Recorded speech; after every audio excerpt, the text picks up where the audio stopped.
श्री रामकृष्ण वचनामृत। जय ठाकुर, जय मां। ओम शिव शिव शिव। बराहनगर मठ। श्री नरेंद्र आदि भक्तों की साधना। आज शुक्रवार है, 25 मार्च 1887 ईस्वी। मास्टर मठ के भाइयों को देखने के लिए आए हैं। साथ देवेंद्र भी हैं। मास्टर प्रायः आया करते हैं और कभी कभी रह भी जाते हैं। गत शनिवार को वे आए थे। शनि, रवि और सोम 3 दिन रहे थे। मठ के भाइयों में, खासकर नरेंद्र में, इस समय तीव्र वैराग्य है। इसीलिए मास्टर उत्सुकता पूर्वक उन्हें देखने के लिए आते हैं। रात हो गई है। आज रात को मास्टर मठ में ही रहेंगे। संध्या हो जाने पर शशि ने ईश्वर के मधुर नाम का उच्चारण करते हुए ठाकुर घर में दीपक जलाया और धूप धूना सुलगाने लगे। धूपदान लेकर कमरे में जितने चित्र हैं सबके पास गए और प्रणाम किया। फिर आरती होने लगी। आरती वे ही कर रहे हैं। मठ के सब भाई, मास्टर तथा देवेंद्र, सब लोग हाथ जोड़कर आरती देख रहे हैं। साथ ही साथ आरती गा रहे हैं। जय शिव ओंकार, भज शिव ओंकार, ब्रह्मा विष्णु सदाशिव, हर हर हर महादेव। नरेंद्र और मास्टर बातचीत कर रहे हैं। नरेंद्र श्री रामकृष्ण देव के पास जाने के समय की बहुत सी बातें कह रहे हैं। नरेंद्र की उम्र इस समय 24 साल 2 महीने की होगी। नरेंद्र बोले, पहले पहल जब मैं आया तब एक दिन भावावेश में उन्होंने कहा, तू आया है। मैंने सोचा यह कैसा आश्चर्य है। ये मानो मुझे बहुत दिनों से पहचानते हैं। फिर उन्होंने कहा, क्या तू कोई ज्योति देखता है? मैंने कहा, हाँ जी हाँ। सोने से पहले दोनों भवों के बीच की जगह के ठीक सामने एक ज्योति घूमती रहती है। मास्टर बोले, क्या अब भी देखते हो? नरेंद्र बोले, पहले बहुत देखा करता था। यदु मलिक के भोजनागार में मुझे छूकर न जाने उन्होंने मन ही मन में क्या कहा, मैं अचेत हो गया। उसी नशे में मैं 1 महीने तक रहा। मेरे विवाह की बात सुनकर मां काली के पैर पकड़कर वे रोए थे। रोते हुए कहा था, मां वह सब फेर दे, मां नरेंद्र कहीं डूब न जाए। जब पिताजी का देहांत हो गया और मां और भाइयों को भोजन तक की कठिनाई हो गई, तब एक दिन अन्नदा गुहा के साथ उनके पास गया था। उन्होंने अन्नदा गुहा से कहा, नरेंद्र के पिताजी का देहांत हो गया है। घर वालों को बड़ा कष्ट हो रहा है। इस समय अगर इष्ट मित्र उसकी सहायता करें तो बड़ा अच्छा हो।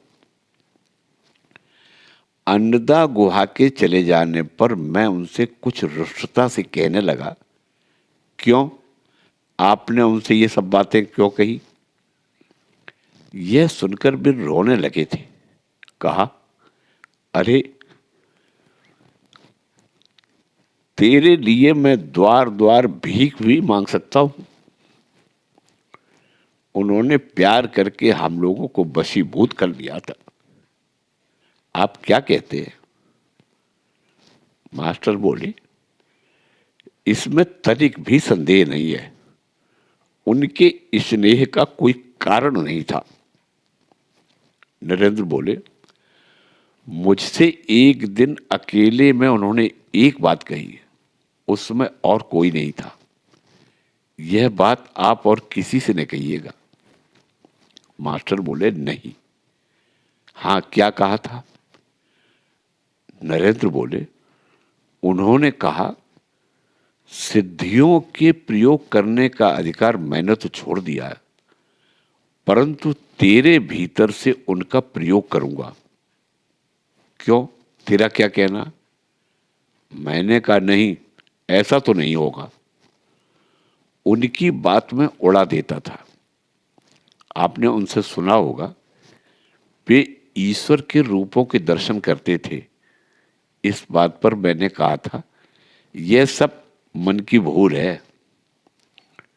उन्होंने कहा, अरे मैं कोठी पर चढ़कर जोर जोर से पुकार कर कहा करता था, अरे कहाँ है कौन भक्त, चले आओ। तुम्हें न देखकर मेरे प्राण निकल रहे हैं। माँ ने कहा था, अब भक्त आएंगे, अब देख सब बातें मिल रही हैं ना। तब मैं और क्या कहता, चुप हो रहा। एक दिन कमरे के दरवाजे बंद करके उन्होंने देवेंद्र बाबू और गिरीश बाबू से मेरे संबंध में कहा था। उनके घर का पता अगर उसे बता दिया जाएगा तो फिर वह देह नहीं रख सकता। मास्टर बोले, हाँ, यह तो हमने सुना है। हम लोगों से भी यह बात उन्होंने कई बार कही है। काशीपुर में रहते हुए एक बार तुम्हारी वही अवस्था हुई थी। क्यों? नरेंद्र बोले, उस अवस्था में मुझे ऐसा जान पड़ा कि मेरे शरीर है ही नहीं, केवल मुंह देख रहा हूं। श्री रामकृष्ण देव ऊपर के कमरे में थे, मुझे नीचे अवस्था हुई। उस अवस्था के होते ही मैं रोने लगा। यह मुझे क्या हो गया? बूढ़े गोपाल ने ऊपर आकर उनसे कहा, नरेंद्र रो रहा है। तब उनसे मेरी मुलाकात हुई। तब उन्होंने कहा, अब तेरी समझ में आया, पर कुंजी मेरे पास रहेगी। मैंने कहा, मुझे यह क्या हुआ? दूसरे भक्तों की ओर देखकर उन्होंने कहा, जब वह अपने को जान लेगा तब देह नहीं रखेगा। मैंने उसे भुला रखा है। एक दिन उन्होंने कहा था, तू अगर चाहे तो हृदय में तुझे कृष्ण दिखाई दे। मैंने कहा, मैं कृष्ण विष्णु नहीं मानता। नरेंद्र और मास्टर हंसते हैं। एक अनुभव मुझे और हुआ। किसी किसी स्थान पर या वस्तु या मनुष्य को देखने पर ऐसा जान पड़ता है जैसे पहले मैंने उन्हें कभी देखा हो, पहचाने हुए से दिख पड़ते हैं। अमहर्स्ट स्ट्रीट में जब मैं शरद के घर गया, शरद से मैंने कहा, उस घर का सर्वांश जैसे मैं पहचानता हूं, ऐसा भाव पैदा हो रहा है। घर के भीतर के रास्ते, कमरे जैसे बहुत दिनों के पहचाने हुए हैं। मैं अपनी इच्छा अनुसार काम करता था, वे कुछ कहते नहीं थे। मैं साधारण ब्राह्मण समाज का मेंबर बना था, आप जानते हैं ना? मास्टर बोले, हाँ, मैं जानता हूं। नरेंद्र बोले, वे जानते थे कि वहां स्त्रियां भी जाया करती हैं। स्त्रियों को सामने रखकर ध्यान हो नहीं सकता, इसलिए इस प्रथा की वे निंदा किया करते थे, परंतु मुझे वे कुछ नहीं कहते थे। एक दिन सिर्फ इतना ही कहा कि राखाल से ये सब बातें न कहना कि तू मेंबर बन गया है, नहीं तो फिर उसे भी जाने की इच्छा होगी। मास्टर बोले, तुम्हारा मन ज्यादा जोरदार है, इसीलिए उन्होंने तुम्हें मना नहीं किया। नरेंद्र बोले, बड़े दुख और कष्टों को झेलने के बाद यह अवस्था हुई है। मास्टर महाशय, आपको दुख कष्ट नहीं मिला। मैं मानता हूं कि बिना दुख कष्ट के हुए कोई ईश्वर को आत्मसमर्पण नहीं करता। अच्छा, अमुक व्यक्ति कितना नम्र और निरहंकार है, उसमें कितनी विनय है, क्या आप मुझे बता सकते हैं कि मुझ में किस तरह विनय आए? मास्टर बोले, उन्होंने तुम्हारे अहंकार के संबंध में बतलाया था कि यह किसका अहंकार है। नरेंद्र बोले, इसका क्या अर्थ है?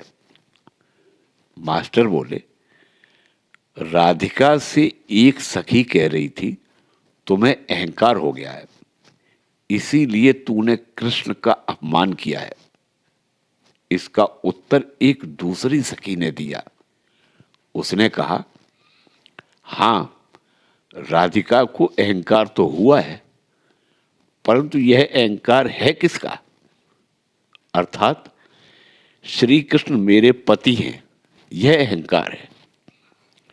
इस अहम भाव को श्री कृष्ण ने ही उसमें रखा है। श्री रामकृष्ण देव के कहने का अर्थ यह है कि ईश्वर ने ही तुम्हारे भीतर यह अहंकार भर रखा है, अपना बहुत सा कार्य कराएंगे इसलिए। नरेंद्र बोले, परंतु मेरा अहम पुकार कर कहता है कि मुझे कोई क्लेश नहीं है। मास्टर हंसते हुए बोले, हां, तुम्हारी इच्छा की बात है।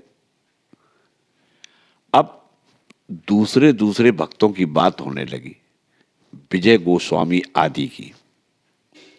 नरेंद्र बोले, विजय गोस्वामी की बात पर उन्होंने कहा था यह दरवाजा ठेल रहा है। मास्टर बोले, अर्थात अभी तक घर के भीतर घुस नहीं सके। परंतु श्याम पुकुर वाले घर में विजय गोस्वामी ने श्री रामकृष्ण देव से कहा था, मैंने आपको ढाके में इसी तरह देखा था, इसी शरीर में। उस समय तुम भी वहां थे। नरेंद्र बोले, देवेंद्र बाबू, राम बाबू, ये लोग भी संसार छोड़ेंगे, बड़ी चेष्टा कर रहे हैं। राम बाबू ने छिपे तौर पर कहा है 2 साल बाद संसार छोड़ेंगे। मास्टर बोले, 2 साल बाद? शायद लड़के बच्चों का बंदोबस्त हो जाने पर। नरेंद्र बोले, और यह भी है कि घर भाड़े से उठा देंगे और एक छोटा सा मकान खरीद लेंगे। उनकी लड़की के विवाह की व्यवस्था अन्य संबंधी कर लेंगे। मास्टर बोले, नित्य गोपाल की अच्छी अवस्था है, क्यों? नरेंद्र बोले, क्या अवस्था है? मास्टर बोले, कितना भाव होता है, ईश्वर का नाम लेते ही आंसू बह चलते हैं, रोमांच होने लगता है। नरेंद्र बोले, क्या भाव होने ही से बड़ा आदमी हो गया? काली, शरद, शशि, शारदा, ये सब नित्य गोपाल से बहुत बड़े आदमी हैं, इनमें कितना त्याग है। नित्य गोपाल श्री रामकृष्ण देव को मानता कहां है? मास्टर बोले, उन्होंने कहा भी है कि वह यहां का आदमी नहीं है, परंतु श्री रामकृष्ण देव पर भक्ति तो वह खूब करता था, मैंने अपनी आंखों से देखा है। नरेंद्र बोले, क्या देखा है आपने? मास्टर बोले, जब मैं पहले पहल दक्षिणेश्वर जाने लगा था, तब श्री रामकृष्ण देव के कमरे से भक्तों का दरबार उठ जाने पर एक दिन बाहर आकर मैंने देखा, नित्य गोपाल घुटने टेककर बगीचे की लाल सुर्खी वाली राह पर श्री रामकृष्ण देव के सामने हाथ जोड़े हुए था। श्री रामकृष्ण देव खड़े थे, चांदनी साफ थी, श्री रामकृष्ण देव के कमरे के ठीक उत्तर तरफ जो बरामदा है, उसी के उत्तर ओर लाल सुर्खी वाला रास्ता है। उस समय वहां और कोई न था। जान पड़ा नित्य गोपाल शरणागत हुआ है और श्री रामकृष्ण देव उसे आश्वासन दे रहे हैं। नरेंद्र बोले, मैंने नहीं देखा।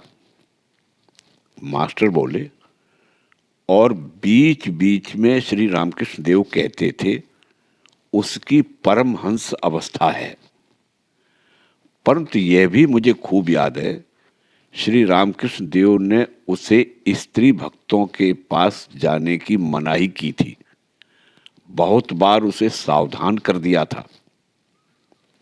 नरेंद्र बोले, और उन्होंने मुझसे कहा था उसकी अगर परमहंस अवस्था है तो धन के पीछे क्यों भटकता है। और उन्होंने यह भी कहा था वह यहाँ का आदमी नहीं है, जो हमारे अपने आदमी हैं वे यहाँ सदा आते रहेंगे। इसीलिए तो वे उस बाबू पर नाराज होते थे, इसलिए कि वह सदा नित्य गोपाल के साथ रहता था और उनके पास ज्यादा आता नहीं था। मुझसे उन्होंने कहा था नित्य गोपाल सिद्ध है, वह एकाएक सिद्ध हो गया आवश्यक तैयारी के बिना। वह यहाँ का आदमी नहीं है। अगर अपना होता तो उसे देखने के लिए मैं कुछ भी तो रोता, परंतु उसके लिए मैं नहीं रोया। कोई कोई उसे नित्यानंद कहकर प्रचार कर रहे हैं, परंतु उन्होंने कितनी ही बार कहा है मैं ही अद्वैत, चैतन्य और नित्यानंद हूं। एक ही आधार में मैं उन तीनों का समष्टि रूप हूं। मठ में काली तपस्वी के कमरे में दो भक्त बैठे हैं। उनमें एक त्यागी है, एक ग्रही। दोनों 24-24, 25-25 साल की उम्र के हैं।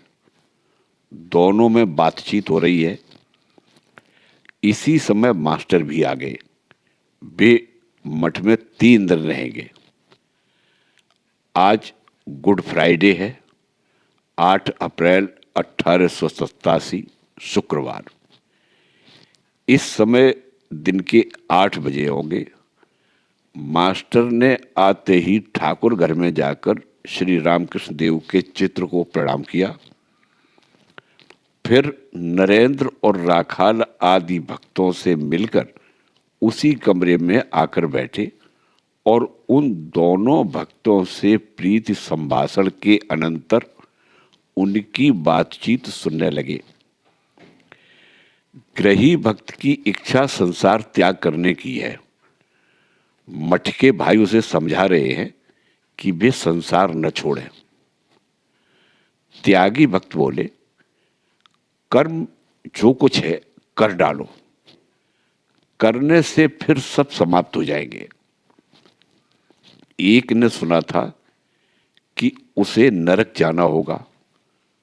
उसने एक मित्र से पूछा कि नरक कैसा है। मित्र एक मिट्टी का ढेला लेकर नरक का नक्शा खींचने लगा। नरक का नक्शा उसने खींचा नहीं कि वह आदमी तुरंत उस पर लौटने लगा और बोला, चलो मेरा नरक का भोग पूरा हो गया। ग्रही भक्त बोले, मुझे संसार अच्छा नहीं लगता। आहा, तुम लोगों की कैसी सुंदर अवस्था है। त्यागी भक्त बोले, तू इतना बकता क्यों है? अगर निकलना है तो निकल आ, नहीं तो मजे से एक बार भोग कर ले। 9 बजने के बाद शशि ने श्री ठाकुर घर में पूजा की। 11 का समय हुआ। मठ के भाई क्रमशः गंगा स्नान करके आ गए। स्नान के पश्चात दूसरा शुद्ध वस्त्र धारण कर हर एक सन्यासी श्री ठाकुर घर में श्री रामकृष्ण देव के चित्र को प्रणाम करके ध्यान करने लगा। भोग के पश्चात मठ के भाइयों ने प्रसाद पाया, साथ में मास्टर ने भी प्रसाद पाया। संध्या हो गई। धूनी देने के पश्चात आरती हुई। दानवों के कमरे में राखाल, शशि, बूढ़े गोपाल और हरीश बैठे हुए हैं। मास्टर भी हैं। राखाल श्री रामकृष्ण देव का भोग सावधानी से रखने के लिए कह रहे हैं। राखाल शशि आदि से बोले, एक दिन मैंने उनके जलपान करने से पहले कुछ खा लिया था। उन्होंने मेरी ओर देखकर कहा, तेरी ओर मुझसे देखा नहीं जाता, क्यों तूने ऐसा काम किया? मैं रोने लगा। बूढ़े गोपाल बोले, मैंने काशीपुर में उनके भोजन पर जोर से सांस छोड़ी थी। तब उन्होंने कहा, यह भोजन रहने दो।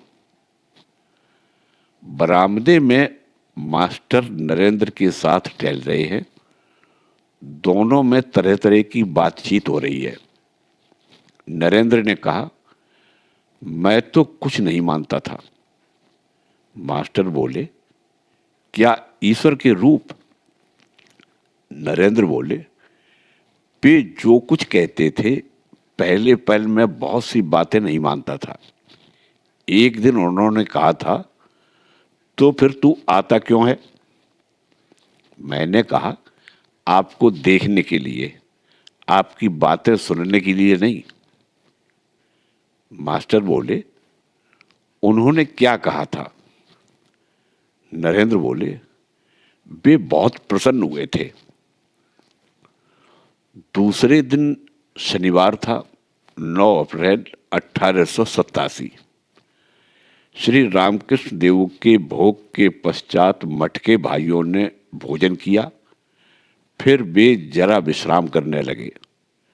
नरेंद्र और मास्टर मठ से सटा हुआ पश्चिम ओर जो बगीचा है, वहीं एक पेड़ के नीचे एकांत में बैठे हुए बातचीत कर रहे हैं।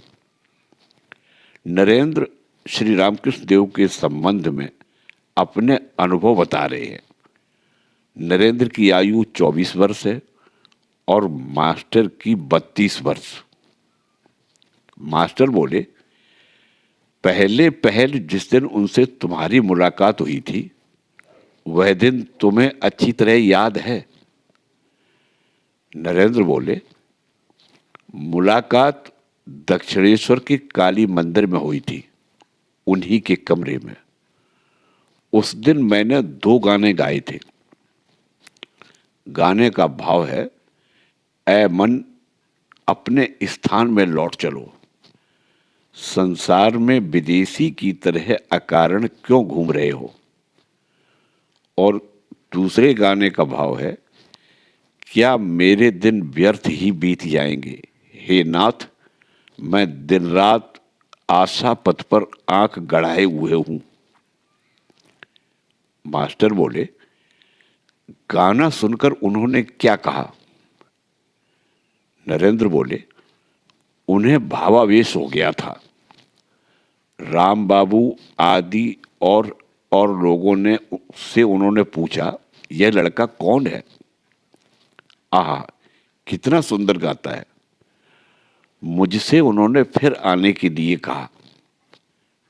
मास्टर बोले, फिर कहाँ मुलाकात हुई? नरेंद्र बोले, फिर राजमोहन के यहाँ मुलाकात हुई थी, इसके बाद दक्षिणेश्वर में। उस समय मुझे देखकर भावावेश में मेरी स्तुति करने लगे थे। स्तुति करते हुए कहने लगे, नारायण, तुम मेरे लिए शरीर धारण करके आए हो, परंतु ये बात किसी से कहिएगा नहीं। मास्टर बोले, और उन्होंने क्या कहा? नरेंद्र बोले, उन्होंने कहा, तुम मेरे लिए ही शरीर धारण करके आए हो। मैंने माँ से कहा था, माँ, काम कांचन का त्याग करने वाले शुद्धात्मा भक्तों के बिना संसार में कैसे रहूंगा। उन्होंने फिर मुझसे कहा, तूने रात को मुझे आकर उठाया और कहा मैं आ गया, परंतु मैं यह सब कुछ नहीं जानता था। मैं तो कलकत्ते के मकान में खूब खर्राटे ले रहा था। मास्टर बोले, अर्थात तुम एक ही समय प्रेजेंट भी हो और एब्सेंट भी हो, जैसे ईश्वर साकार भी हैं और निराकार भी। नरेंद्र बोले, परंतु यह बात किसी दूसरे से न कहिएगा। काशीपुर में उन्होंने मेरे भीतर शक्ति का संचार किया। मास्टर बोले, जिस समय तुम काशीपुर में पेड़ के नीचे धूनी जलाकर बैठते थे, क्यों? नरेंद्र बोले, हां, काली से मैंने कहा, जरा मेरा हाथ पकड़ तो सही। काली ने कहा, न जाने तुम्हारी देह छूते ही कैसा एक धक्का मुझे लगा। यह बात हम लोगों में से किसी से आप न कहेंगे, प्रतिज्ञा कीजिए। मास्टर बोले, तुम्हारे भीतर शक्ति संचार करने का उनका खास मतलब है। तुम्हारे द्वारा उनके बहुत से कार्य होंगे। एक दिन एक कागज में लिखकर उन्होंने कहा था, नरेंद्र शिक्षा देगा। नरेंद्र बोले, परंतु मैंने कहा था यह सब मुझसे नहीं होगा। इस पर उन्होंने कहा, तेरे हाड़ करेंगे। शरद का भार उन्होंने मुझे सौंपा है। वह व्याकुल है, उसकी कुंडली जागृत हो गई है। मास्टर बोले, इस समय चाहिए कि सड़े पत्ते न जमने पाएं। श्री रामकृष्ण देव कहते थे, शायद तुम्हें याद हो कि तालाब में मछलियों के बिल रहते हैं, वहां मछलियां आकर विश्राम करती हैं। जिस बिल में सड़े पत्ते आकर जम जाते हैं, उसमें फिर मछली नहीं आती। नरेंद्र बोले, मुझे नारायण कहते थे। मास्टर बोले, तुम्हें नारायण कहते थे यह मैं जानता हूं। नरेंद्र बोले, जब वे बीमार थे तब शौच का पानी मुझसे नहीं लेते थे। काशीपुर में उन्होंने कहा था, अब कुंजी मेरे हाथों में है, वह अपने को जान लेगा तो छोड़ देगा। मास्टर बोले, जिस दिन तुम्हारी निर्विकल्प समाधि की अवस्था हुई थी, क्यों? नरेंद्र बोले, हां, उस समय मुझे जान पड़ा था कि मेरे शरीर नहीं है, केवल मुंह भर है। घर में मैं कानून पढ़ रहा था परीक्षा देने के लिए। तब एकाएक याद आया कि यह मैं क्या कर रहा हूं। मास्टर बोले, जब श्री रामकृष्ण देव काशीपुर में थे? नरेंद्र बोले, हां, पागल की तरह मैं घर से निकल आया।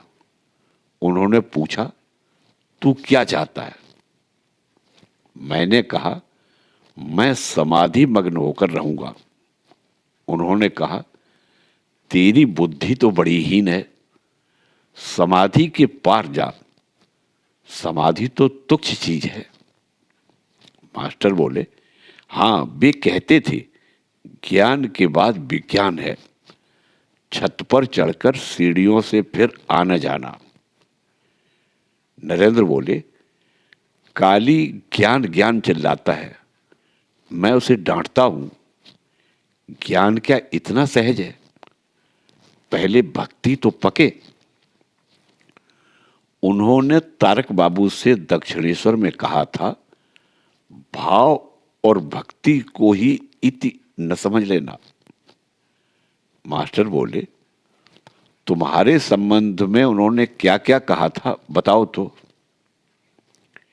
नरेंद्र बोले, मेरी बात पर वे इतना विश्वास करते थे कि जब मैंने कहा आप रूप आदि जो कुछ देखते हैं यह सब मन की भूल है, तब मां के पास जाकर अर्थात जगन माता काली के पास जाकर उन्होंने पूछा, मां, नरेंद्र इस तरह कह रहा है तो क्या यह सब भूल है? फिर उन्होंने मुझसे कहा, मां ने कहा है यह सब सत्य है। वे कहते थे, शायद आपको याद हो, तेरा गाना सुनने पर छाती पर हाथ रखकर कि इसके भीतर जो है वे सांप की तरह फन खोलकर स्थिर भाव में सुनते रहते हैं। परंतु मास्टर महाशय, उन्होंने इतना तो कहा, परंतु मेरा बतलाइए क्या हुआ? मास्टर बोले, इस समय तुम शिव बने हुए हो, पैसे लेने का अधिकार तो है ही नहीं। श्री रामकृष्ण देव की कहानी याद है ना? नरेंद्र बोले, कौन सी कहानी, जरा कहिए। मास्टर बोले, कोई बहुरूपिया शिव बना था, जिनके यहां वह गया था, वे 1 रुपया देने लगे। उसने रुपया नहीं लिया। घर लौटकर हाथ पैर धोकर उसने बाबू के यहां आकर रुपया मांगा। बाबू के घर वालों ने कहा, उस समय तुमने रुपया क्यों नहीं लिया? उसने कहा, तब तो मैं शिव बना था, सन्यासी था, रुपया कैसे छूता? यह बात सुनकर नरेंद्र खूब हंसे। मास्टर बोले, इस समय तुम मानो एक वैद्य हो, सब भार तुम्ही पर है। मठ के भाइयों को तुम मनुष्य बनाओगे। नरेंद्र बोले, हम लोग जो साधन भजन कर रहे हैं यह उन्हीं की आज्ञा से, परंतु आश्चर्य है, राम बाबू साधना की बात पर हम लोगों को ताना मारते हैं। वे कहते हैं, जब उनके प्रत्यक्ष दर्शन कर लिए तब साधना कैसी? मास्टर बोले, जिसका जैसा विश्वास वह वैसा ही करे। नरेंद्र बोले, हम लोगों को तो उन्होंने साधना करने की आज्ञा दी है। नरेंद्र श्री रामकृष्ण देव के प्यार की बात करने लगे। नरेंद्र बोले, मेरे लिए मां काली से उन्होंने न जाने कितनी बातें कही। जब मुझे खाने को नहीं मिल रहा था, पिताजी का देहांत हो गया था, घर वाले बड़े कष्ट में थे, तब मेरे लिए मां काली से उन्होंने रुपयों की प्रार्थना की थी। मास्टर बोले, यह मुझे मालूम है। नरेंद्र बोले, रुपए नहीं मिले। उन्होंने कहा, मां ने कहा है, मोटा कपड़ा और रूखा सूखा भोजन मिल सकता है, रोटी दाल मिल सकती है। मुझे इतना प्यार तो करते थे, परंतु जब कोई अपवित्र भाव मुझ में आता था तब उसे भी तुरंत ताड़ जाते थे। जब मैं अन्नदा के साथ घूमता था, कभी कभी बुरे आदमियों के साथ पड़ जाता था, और तब यदि उनके पास मैं आता था तो मेरे हाथ का भी कुछ खाते नहीं थे। मुझे स्मरण है, एक बार उनका हाथ कुछ उठा था, परंतु फिर आगे न बढ़ा। उनकी बीमारी के समय एक दिन ऐसा होने पर उनका हाथ मुंह तक गया और फिर रुक गया। उन्होंने कहा, अब भी तेरा समय नहीं आया। कभी कभी मुझे बड़ा अविश्वास होता था। राम बाबू के यहां मुझे जान पड़ा कि कहीं कुछ नहीं है, मानो ईश्वर फीश्वर कहीं कुछ नहीं। मास्टर बोले, वे कहते थे कभी कभी उन्हें भी ऐसा होता था। दोनों चुप हैं। मास्टर कहने लगे, तुम लोग धन्य हो, दिन रात उनके चिंतन में रहते हो। नरेंद्र ने कहा, कहाँ? हम में इतनी व्याकुलता कहाँ कि ईश्वर दर्शन न होने के दुख से शरीर त्याग कर सके। रात हो गई है। निरंजन को पुरी धाम से लौटे कुछ ही समय हुआ है। उन्हें देखकर मठ के भाई और मास्टर प्रसन्न हो रहे हैं। वे पूरी यात्रा का हाल कहने लगे। निरंजन की उम्र इस समय 25-26 साल की होगी। संध्या आरती के हो जाने पर कोई ध्यान करने लगे। निरंजन के लौटने पर बहुत से भाई बड़े घर में आराम से आकर बैठे। सत्संग होने लगा। रात के 9 बजे के बाद शशि ने श्री रामकृष्ण देव को भोगार्पण करके उन्हें शयन कराया। मठ के भाई निरंजन को साथ लेकर भोजन करने बैठे। उस दिन भोजन में रोटियां थी, एक तरकारी, जरा सा गुड़ और श्री रामकृष्ण देव के नैवेद्य की थोड़ी सी खीर। जय ठाकुर, जय मां।